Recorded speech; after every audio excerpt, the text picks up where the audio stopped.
আসসালামু আলাইকুম দর্শক, আমরা জানি যে ডাকসু নির্বাচন হতে চলেছে আগামী 9 সেপ্টেম্বর। তো সবগুলো প্যানেল তাদের প্রার্থিতা ঘোষণা করেছে, যে যে প্যানেল তার তার নিজ গতিতে প্রচারণা চালাচ্ছে। এর মধ্যে আজকে একটি ঘটনা ঘটে গেছে, খুবই আশ্চর্যজনক একটি ঘটনা।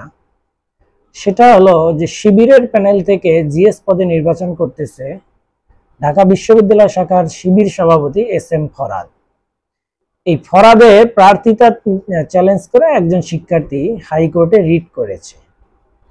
তো ওই প্রার্থী ওই রিটকারী শিক্ষার্থী এস.এম. ফরহাদের বিরুদ্ধে অভিযোগ এনেছে যে এস.এম. ফরহাদ নাকি ছাত্রলীগের নিষিদ্ধ সংগঠন ছাত্রলীগের ঢাকা বিশ্ববিদ্যালয় শাখার জয়েন্ট সেক্রেটারি ছিলেন এবং তিনি ছাত্রলীগ থেকে পদত্যাগ না করেই শিবিরের ক্যান্ডিডেট হয়ে উনি নির্বাচন করতেছেন জিএস পদে। তো রিটকারী শিক্ষার্থী এটা হাইকোর্টে রিট করেছে। হাইকোর্ট আবার এই রিটের শুনানি করতে গিয়ে ডাকসু নির্বাচনটাই স্থগিত করে একটি আদেশ দিয়েছে।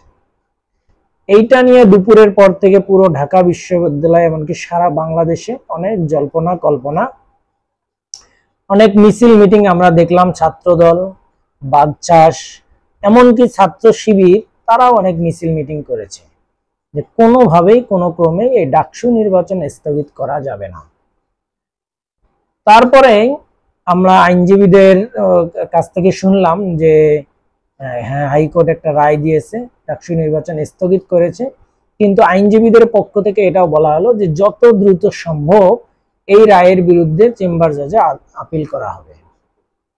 ঠিক তাই নিয়মকানুন মেনে চেম্বার জজে আপিলও করা হয়েছে এবং বিকেলবেলা চেম্বার জজ হাইকোর্টের যে রায়টা সেটাকে স্থগিত করে দিয়েছে। তো এখন পর্যন্ত যেটা খবর সেটা হলো যে আগামী 9 সেপ্টেম্বর ডাকসু নির্বাচন হচ্ছে, যেহেতু হাইকোর্টের রায়টি স্থগিত করা হয়েছে।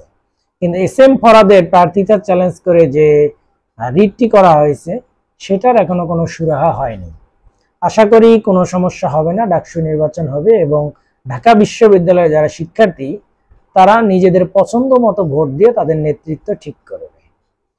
এরই মধ্যে সেনাপ্রধান, রাষ্ট্রপতি এবং প্রধান উপদেষ্টার সঙ্গে দেখা করেছেন। এটা নিয়েও অনেক জল্পনা ছিল, অনেক কথাবার্তা ছিল। এই দুটো ঘটনাকে মিলিয়ে নানানজন নানান রকম জল্পনা কল্পনা, বিভিন্ন রকম কথাবার্তা বলতেছিল।